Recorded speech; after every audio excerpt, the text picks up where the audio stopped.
Hi, welcome back to my channel. Let's talk about a really sensitive topic today, which is the topic of going no contact with a family member or even an entire family system.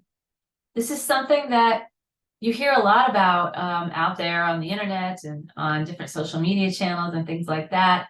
And there's a lot of debate around it. It's a highly charged topic. And on top of that, it is a very painful topic for the person who's actually going through it and making decisions about what levels of contact they're going to have with people in their life who are narcissistic or just highly toxic in whatever way they might be. And what I want to say about that is that I want you to understand that if you're at this point in your life where you are seriously considering actually severing all contact with an individual because of the fact that it's hopeless. You have reached a point where you've tried everything you know how to try. It's gotten worse, or maybe it got better for a while, but it's gone back to the way it was, or it's gotten worse.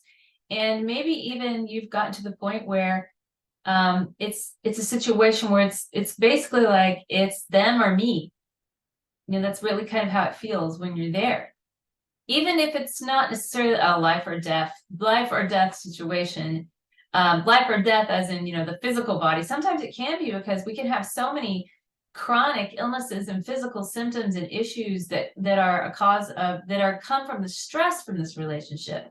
So, but I'm kind of also thinking more of the subtle ways in which choosing yourself over someone else might be actually something that you have to do if you want to be a successful, happy, vital person that enjoys your life, like emotionally, mentally, financially.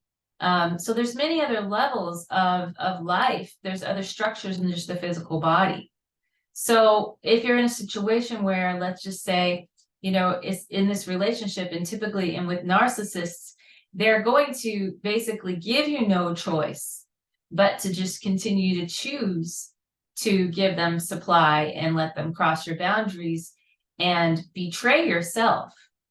But they won't actually take responsibility for that, and they'll make it out to seem like it's you, and they'll project it back onto you. So it's a pretty difficult situation to be in, because if it's not this really obvious, abuse, if it's not this obvious kind of abuse where there's physical signs of it, but it's this more subtle emotional level of being, where, say, maybe this relationship is so distracting because of all the drama and the crisis around it that you have no energy left over for something you're creating for yourself in your life, like a business, a business, or any kind of creative endeavor that you might want to have in your life. Whether it's putting energy towards just being present to your reality, because with a narcissist, they've created a false self, and they've created a reality that they're trying to control. And in order to be in their world, if you have any level of self-awareness and you're still trying to kind of walk in both worlds, you're walking in your world where okay, this is my world is real, but I know that sometimes in their world, if I'm going to cross over into their world, I have to agree with them about what's real, even though I know it's not real. You know what I'm saying? Like with gaslighting, if you're at a point where you're starting to wake up and see the truth about this person, and you're starting to see your own truth, and you're starting to feel your own truth, and it's becoming even harder and harder every day to not express that truth, or to have to hold it back, because if you did, the narcissist would be so threatened by that that they would blow up, or there would be a consequence for you that would be unpleasant. And every day that you're suppressing your being like that, you're like losing a little bit of yourself more and more. You're losing your life force energy to this person. So when I put it that way, actually, now that I'm saying it out loud, it is kind of like life or death. It's like it's them or me. It's them or me, right? And I want you to understand that you're not the one that has made this choice, actually. So here's the thing, is that it's really, in that respect, it's actually not a choice that you can make. They've already made the choice for you. by not allowing you to be your authentic self around them, by punishing you, and by creating all kinds of consequences that are very unpleasant for you by not conforming to what they want you to be. So they've already made the choice for you. And the only thing really you're choosing now is to be loyal to yourself. Is you're choosing yourself, as in, I'm not going to betray my truth and my authentic being anymore just to make this other person comfortable so they won't, make me uncomfortable.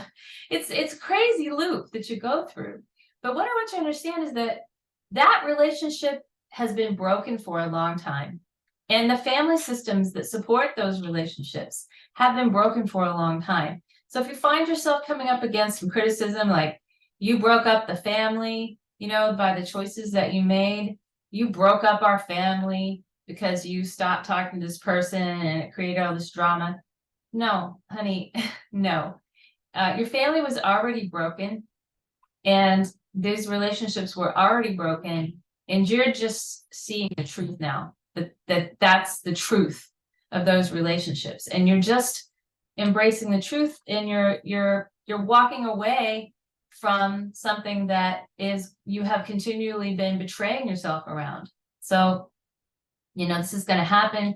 People are going to crop up when you start creating these new boundaries that are going to challenge you, because they're in the system that revolves around that person that you have left, that you stopped contacting, stopped allowing them to contact you.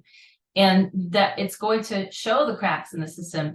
Because if someone really has your back, if someone's truly your friend, if they're an emotionally safe person, whether they're a family member or a friend or whoever, a colleague, if they start showing up and start pressuring you to, change your boundaries, if they start siding with someone else against you, if they start questioning, your decisions to be sovereign and to know your truth and have your own boundaries, they are not your friend, and they are not a safe person to be around, even if they're not the narcissist. But they may be somehow still in an enabling pattern with that narcissist. They could be a codependent. They can be an enabler. Either way, if they're not able to stay neutral about it, and they're not able to still support you and your truth, do you really want them in your life? I know that's painful. It's hard. It's a hard, painful truth. But sometimes when we do this work and we go no contact with one person, and we lose the illusion of what that was. We end up losing more because people start coming out of the woodwork who really weren't there for us, and we lose those people too. But I want you to consider, don't deny your feelings, because it feels like a loss. You've got to allow yourself to feel grief and sadness around it, but also understand that what you're really losing is what you thought you had. You're losing the idea of this person or this system the way you thought it was. And that is an important process to go through. That's a whole other video we're going to talk about. Anyway, I hope this has helped you today. I'm really pleased that you're here and you're watching my video. I've got some ways to work with me if you're interested in working with me. If you want more support around your processes with releasing narcissistic trauma, learning to unleash your potential for peace, purpose, and prosperity, not just a tagline, my friend, please do reach out to me. Join my mastermind. Purchase my course on reparenting the inner child with EFT if you're already using EFT. And we'll see you out there. Okay, take care.